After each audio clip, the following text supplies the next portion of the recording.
Bonjour David, donc Bonjour. QRM reste sur une victoire en championnat et une qualification en Coupe de France. Je suppose que pour vous, l'enjeu de ce match face à Nancy, c'est d'enclencher une dynamique positive avec un bon résultat. Ouais, c'est ça, tout à fait. C'est consolider aussi ce qu'on a réalisé de positif sur le contenu de nos deux derniers matchs, notamment celui de Paris 13 Atlético. Donc voilà, c'est de rester focus sur nos progrès réalisés, sur ce qu'on a déjà fait comme progrès, et puis c'est un défi qui nous attend parce que c'est le leader du championnat. Alors justement, sur le plan du contenu, qu'est-ce que vous voulez consolider? Qu'est-ce que vous retenez de ces deux prestations? Deux prestations, on ne prend pas de but,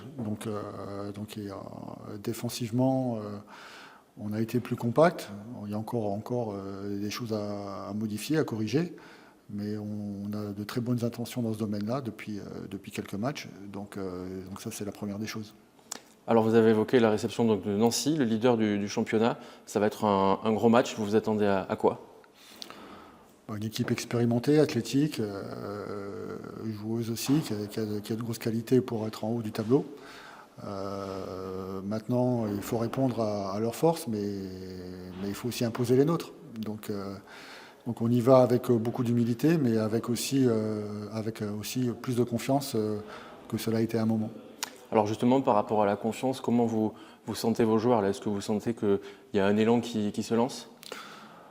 Il y a ce qu'on réalise collectivement, comme je vous dis tout à l'heure, sur le plan défensif, mais après, il y a aussi la confiance individuelle qui est importante. Il y a des garçons qui ont marqué des buts sur ces derniers matchs. Donc c'est aussi important pour eux de voir que les progrès, que le travail à l'entraînement finit par payer. Et puis ouais, c'est une dynamique, comme vous avez dit, c'est quelque chose à créer. Donc c'est les uns avec les autres et c'est les uns pour les autres. Donc, Quel regard vous portez sur les performances de Kane depuis le début du championnat? C'est un garçon qui a fait un bon début de championnat, qui a été décisif. Alors, il a été décisif aussi parce qu'il a été beaucoup sollicité. Mais quelles que soient les rencontres, remportées, perdues ou match nul, il y a toujours eu un moment dans le match où il a rempli son rôle. Et c'est un garçon qui est sur une bonne dynamique, voilà, qui a des qualités pour le haut niveau et qui travaille bien. Alors justement, c'est un jeune gardien. Sa marge de progression pour vous, elle se situe où? Quels sont un peu les chantiers qu'il a devant lui?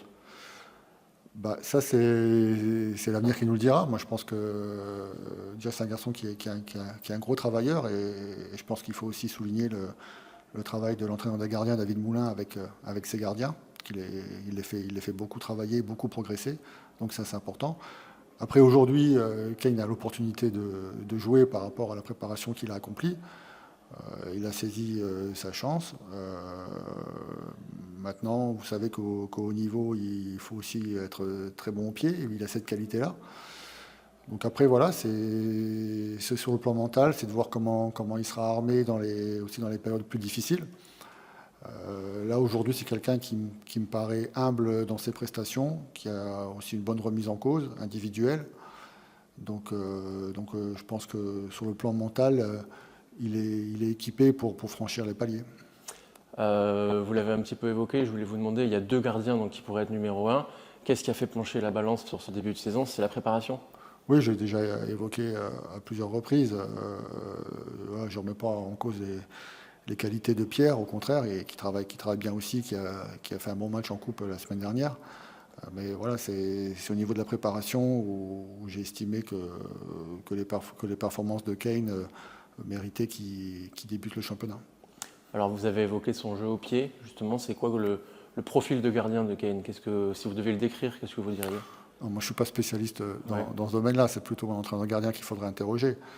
Mais voilà, il a une certaine présence, il a été décisif sur la ligne. Voilà, maintenant, ça reste un jeune gardien. Ça reste un jeune gardien et donc il est en phase d'apprentissage aussi. Mais là, aujourd'hui, il allie l'efficacité à ce qu'il fait et en tout cas, il a été très présent sur ses dernières prestations. Vous l'avez évoqué pendant la vidéo, ça fait 2 matchs que vous ne prenez pas de but. Bon, c'est vrai qu'il y a eu un match qui a été disputé par Pierre en Coupe de France, mais je suppose aussi l'importance de continuer cette dynamique, de rester solide derrière et d'enchaîner le maximum de clean sheet pour les gardiens. De toute façon, c'est toujours très important. Ouais, mais après, voilà, il y a la réussite qu'on crée, et il y a aussi de la réussite que le jeu peut nous offrir, ou la maladresse des adversaires. Donc il faut toujours relativiser les choses. Parfois on fait des matchs, on ne prend pas de but, et puis on n'a pas forcément été très présent sur le marquage. Et après, il y a inversement aussi. Donc il y a le résultat, mais il y a le contenu. Et voilà, il faut rester focalisé sur ce qu'on a produit, et pour concéder le moins de situations possible. Oui, c'est ce que vous disiez, il a été beaucoup sollicité aussi sur ce Voilà. début de championnat. Donc peut-être aussi l'enjeu, c'est Voilà, c'est d'être qu'il un soit bloc moins plus solide sollicité. pour qu'il soit moins sollicité. Exactement. Ouais. Ok, bah, merci beaucoup. Après. Merci. Qu'est-ce que tu retiens de ce début de championnat à titre personnel? Comment tu analyserais ce début de saison? D'un point de vue personnel, Ouais. bah, je dirais qu'il y a une montée, on va dire, en progression.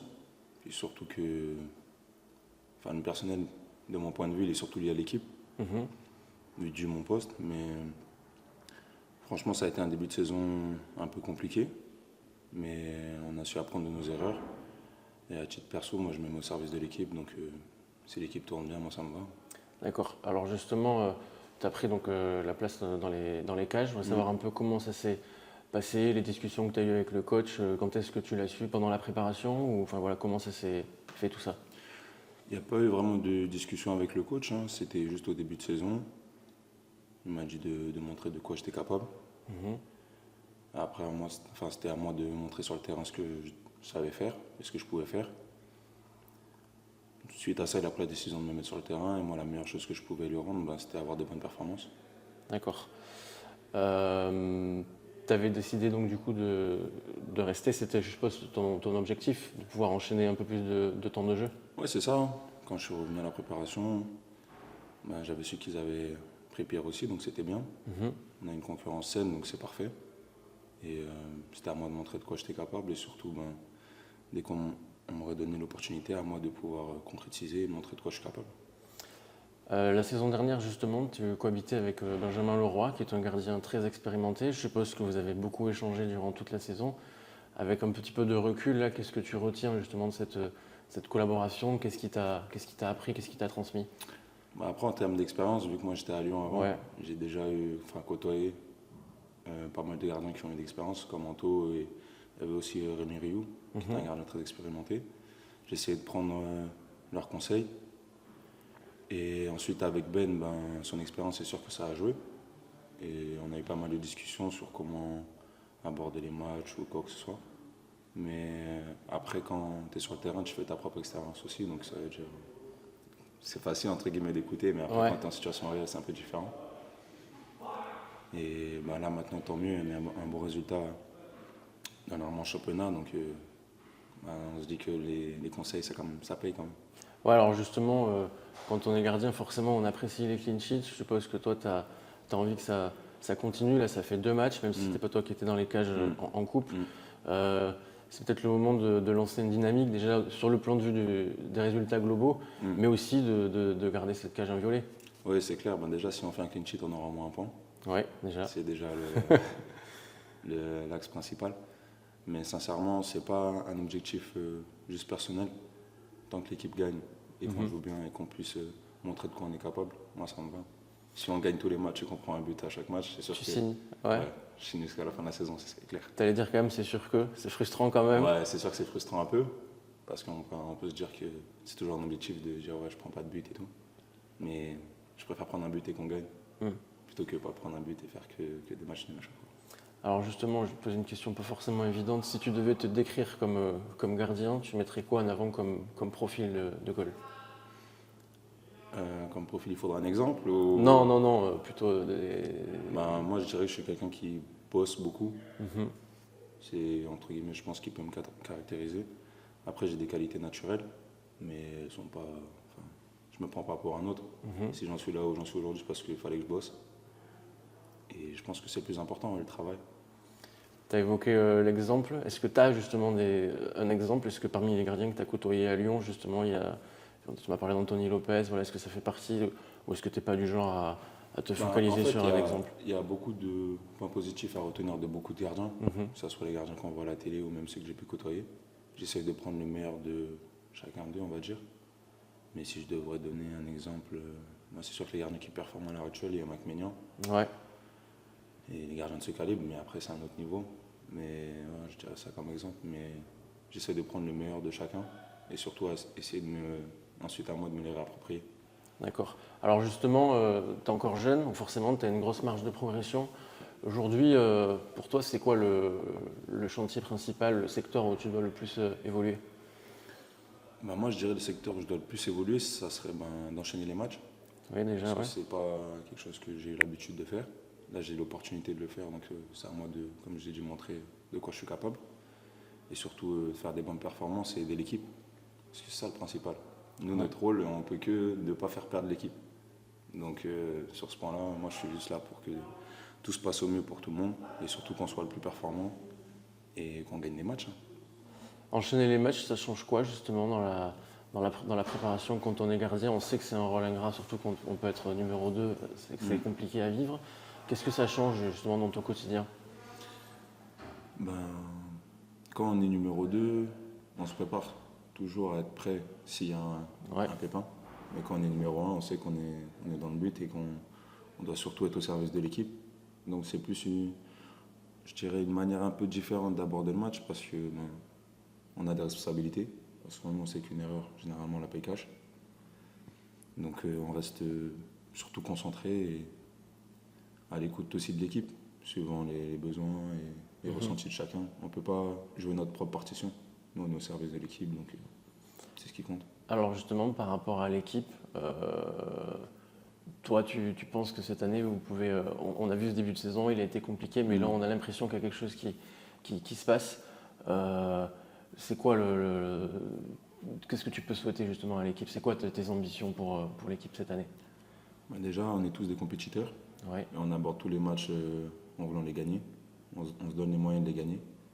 Donc je pense que si déjà on fait ça à chaque match, on aura des bons résultats et on fera un bilan à la fin de la saison. Mais en tout cas, on voit match par match et à chaque fois, on est prêt à les gagner. D'avoir justement une concurrence, tu as parlé de concurrence saine, mais ça met aussi une certaine pression. Comme tu l'as dit, il faut être au service de l'équipe, il faut répondre présent. Comment tu le gères cette nouvelle donne en fait de ne plus être le mec qui peut venir dépanner, mais plutôt celui qui est un peu chassé, quoi? Après, moi, je garde la même éthique de travail. Et c'est sûr que quand tu joues, après, c'est aussi une source de motivation supplémentaire. Parce que tu sais que tu as ton match le week-end. Et j'ai été dans la position du deuxième aussi. Et en vrai, moi, personnellement, c'est juste que les rôles sont inversés. Comme vous avez dit, maintenant, je suis... Enfin, pas celui qui est chassé, mais... Oui, tu es celui qui doit garder ta place. Voilà, c'est ça. Et si je veux continuer à garder ma place, il faut que je fasse des bonnes performances. Donc ça tient qu'à moi. Ouais. Et par rapport à la concurrence, non, c'est une bonne entente. Il n'y a pas de conflit ou quoi que ce soit. On a chacun nos qualités. On a des profils un peu différents. Mais sincèrement, non, au quotidien, tout se passe bien, que ce soit avec Alan aussi. Tu ressens pas de pression particulière? La pression, on se la met tout seul. Ouais. Même quand j'étais numéro 2 aussi, j'avais la pression parce que je voulais jouer. Et quand tu es numéro 1, tu veux garder ta place. Donc pour l'instant, c'est moi qui joue, c'est à moi de faire en sorte que ça continue. Mais on est 3 déjà dans le groupe, il y a aussi Alan qui est là. Et non, avec David, notre entraîneur gardien, tout se passe bien, on essaie de tout mettre en œuvre pour que tout le monde soit performant. Et que à tout moment, peu importe le gardien, il soit prêt à jouer.